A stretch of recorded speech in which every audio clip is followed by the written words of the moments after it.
Ready. 15 अगस्त की इस पावन अवसर पे आपकी जो रियासत रही आज यहाँ उपस्थिति है, क्या कुछ कहना चाहेंगे? रियासत तो अब नहीं रही, क्योंकि अब हम सब प्रजातंत्र में आ गए हैं। अब आज के परिप्रेक्ष्य में जो नहीं जिएगा, समय के साथ जो बदलाव के साथ नहीं चलेगा, समय उसको नष्ट कर देगा। रियासत आज़ादी से पहले थी। आज के हम सब उत्तर प्रदेश स्टेट के नागरिक हैं। जितनी जल्दी रियासतें अपने आप को इस परिप्रेक्ष्य में ले आएँ, उतनी जल्दी उनका उद्धार होगा, उनकी बढ़ोतरी होगी। मैं प्रतीक शाही, डीरा रियासत से, मैं हर किसी से यही निवेदन करना चाहता हूँ। आज डेमोक्रेसी है।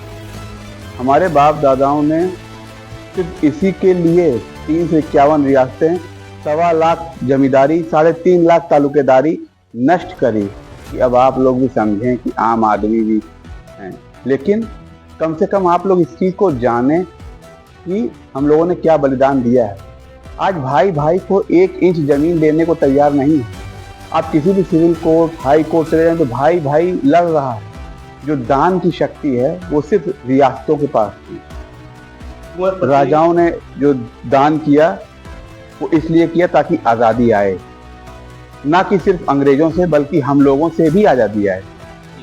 जनता सीधे सरकार चुने, जनता सीधे अपने नेता से बात करे, जुड़े और देश की तरक्की हो। आगे पूछें प्लीज। जैसा कि कुंवर प्रतीक शाही जी जानना चाहेंगे, पृथ्वीराज चौहान के भाई चाहरदेव की वंशज है, 20वें वंशज है आप लोग जी। जैसा कि सुनने में आता है कि अजमेर हमारी गद्दी थी जब। जी, अजमेर पीठ के हम वारिस हैं जी। और उसके बाद राजा चौहान के वंशज पृथ्वीराज चौहान के वंशज हैं हम लोग। पूरी को खत्म किया गया, तो उसके बाद उनके वंशजों ने जब हम लोगों पे हमला किया, क्योंकि जयचंद भी उन्हीं के साथ जुड़े हुए थे, तो हम लोगों पे भाई भारी पड़ रहे थे, तो आदमी को अपने आप को बचाने के लिए हटना पड़ा। तो सुल्तानपुर की धरती ही हम लोगों को सुरक्षित दिखी। बनी गांव से ही रियासत शुरू हुई है। 84 कोस बनी गांव से मिला के 84 कोस ये राजकुमार ठकुरैया बनाई गई, जिसका मुखिया ईश्वर की दया से हम लोग को चुना गया। और मुझे भी बड़ा गर्व है इस बात पे कि मैं इस परिवार का हूँ, इस वंशज का हूँ। मैं पृथ्वीराज चौहान का वंशज हूँ, जो कि इतिहास में इतने महान राजा थे। महाराजा दशरथ के बाद अगर शब्दभेदी मांड मारना किसी को अगर ये सौभाग्य प्राप्त है तो सिर्फ पृथ्वीराज चौहान को प्राप्त है। शब्दभेदी बाण मारने की कला दूसरी किसी आदमी को नहीं पता। मैं इतने महान आदमी का वंशज कहलाने लायक बना, ईश्वर ने मुझे इस घर में पैदा किया, इसके लिए बारंबार धन्यवाद। अगला क्वेश्चन प्लीज। जैसा कि ऐसा सुनने में आता है कि राजा आपके जो वंशज थे यहाँ पे, जब हमारे वंशज नहीं, वंशज हम उनके हैं कि आप वंशज पारी, हाँ, जो प्रताड़नाएं देते थे अपनी प्रजा को, वो एक कुआं रहता था, उसमें उनको फेंक दिया जाता था और वहाँ पे जहरीले सांप वगैरह रहते थे, उनको नोच डालते थे। क्या कुछ सच्चाई? ये सब का सब झूठ है, क्योंकि रियासतों के प्रजा को प्रताड़ना कभी दे ही नहीं सकती, क्योंकि राजा का बेटा होता था प्रजा। प्रजा के लिए भगवान श्री राम ने खाली एक प्रजा कहने पे अपनी पत्नी त्याग दी। राजा कभी भी प्रजा को प्रताड़ित नहीं कर सकता, ये मैं आपको क्लियर कर देना चाह रहा हूँ। ये जो बॉलीवुड मूवीज देख देख के सब लोगों का जो ज्ञान बढ़ा है, उसको थोड़ा कम किया जाए। बॉलीवुड ने सिर्फ इसको बढ़ाया है कि यहाँ जो कोड़ा मारे वही राजा, ऐसा नहीं है। जो दानी वो राजा। कभी भी इस बात को बिल्कुल भी आप लोग, मैं इस माध्यम से कहना चाहूँगा, इस बात को आप लोग बिल्कुल बताएं कि राजा माने बहुत दयालु, अत्यंत ही न्यायप्रिय आदमी, जो अपनी प्रजा के लिए जान देता था। राणा प्रताप ने घास की रोटी खाई है प्रजा के लिए। उनको क्या ही था, अगर वो उनसे तो कहा ही था अकबर ने कि खाली मेवाड़ दे दो और आधा हिंदुस्तान ले लो। उन्होंने क्यों नहीं दिया? क्योंकि आतताई हो जाते सब उनकी प्रजा पे। अपने प्रजा को अपना बच्चा मानने वाला राजा, उसके बारे में अगर ये सब धारणाएं चल रही हैं तो मैं मीडिया से कहूंगा कि वो भी इसको उजागर करे कि हाँ भैया, राजा मतलब दयालु प्रवृत्ति का आदमी। बहुत बहुत धन्यवाद। महाराज जी, जी, पहले के जमाने से और अब के जमाने में क्या कुछ इस नजर से आप देखते हैं? बहुत अंतर है। बैलगाड़ी से रेलगाड़ी पे आ गए, आपको नहीं दिख रहा है? अंतर तो आपको भी दिख रहा है। आप ये बताइए। सुनने में आता है महोदय जी जी, कि आपके जो इस रियासत में कार्य हो रहे हैं, मकान जो बन रहा था आपका शाही मकान, वो बैलगाड़ी से ईंट जो है लखनऊ से आ रहे थे। ये सारी बातें सच हैं। पहले मैं भैया को बता दूं कि पहले जब मैं लखनऊ चलता था तो कम से कम 7 घंटा लगता था दीरा आने में, सिंगल रोड हुआ करती थी। आज मैं पूर्वांचल एक्सप्रेस पकड़ता हूँ और झम से 2 घंटे में पहुंच जाता हूँ। ये है बदलाव, नए भारत का नया बदलाव। और ये जो आपकी बात है ये एकदम सत्य है। बैलगाड़ी से ईंटें आती थी, पहले इतने भट्टे यहाँ नहीं हुआ करते थे। बैलगाड़ी से जो ईंट आते थे, क्या प्राइस रहा होगा उस समय?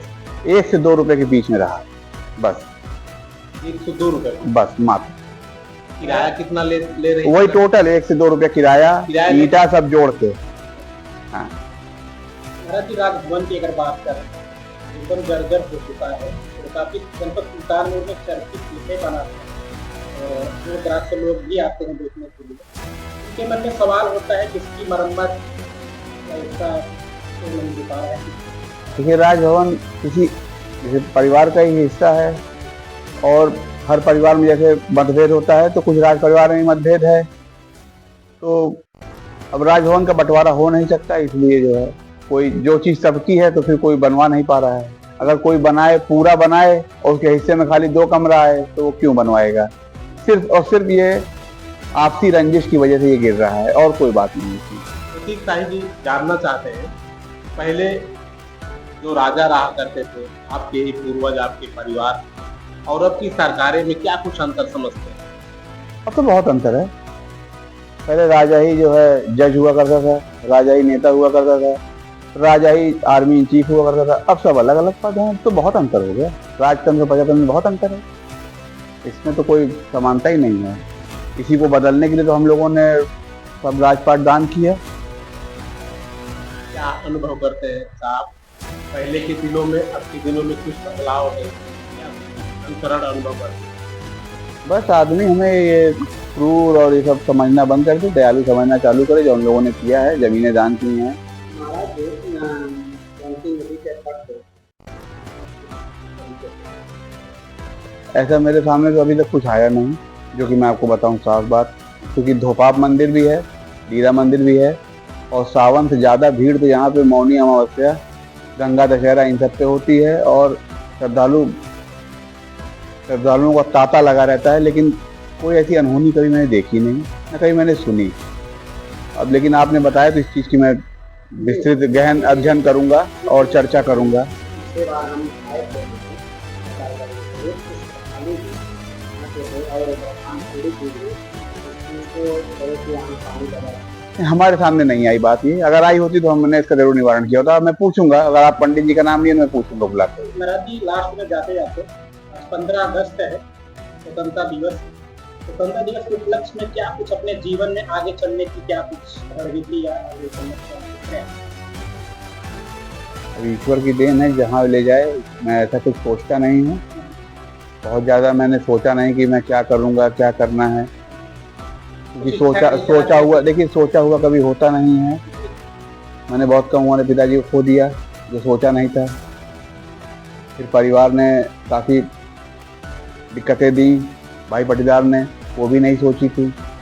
फिर ईश्वर ने मुझे इतनी जल्दी उबार दिया इन सब दिक्कतों से, ये भी नहीं, तो आगे ईश्वर जो करेगा वो अच्छा ही करेगा मेरे लिए। और मैं बोलना राजनीतिक क्षेत्र में कुछ आने का मैं जान रहा था आप इसी बात को पूछना चाहेंगे, लेकिन आपने खुल के पूछ दिया। मैं अगर आया तो मैं आपको जरूर बताऊं, सबसे पहले आप ही के माध्यम से आऊंगा अगर मैं राजनीति में आया। फिलहाल तो मेरा कोई जैसा कि महाराज मूड नहीं है। जानना चाहते हैं कि ऐसी बातें चलती है कि राजमहल से लेकर के गोमती नदी के तट तक एक सुरंग बनी, महारानी जी उस सुरंग के द्वारा नहाने जाया करती थी, क्या कुछ सच्चाई है इसके विषय? राजा रानी दोनों जाते थे, लेकिन नहाने नहीं, वो नृत्य देखने नदी में जाते थे। और अब वो सुरंग बंद कर दी गई है सुरक्षा की दृष्टि से, क्योंकि तब भाई राजपाट था तो इतना हमारा खुद का सैनिक बल वहाँ था कि सुरक्षा हो पाती थी। अब सुरक्षा नहीं हो पाती, इसलिए बंद कर दिया। वर्तमान स्थिति में स्कूल चल रहे हैं आपके, जी, क्या कुछ उम्मीदें हैं और क्या कुछ क्षेत्रवासियों को उससे भरोसा दिलाना चाहते हैं?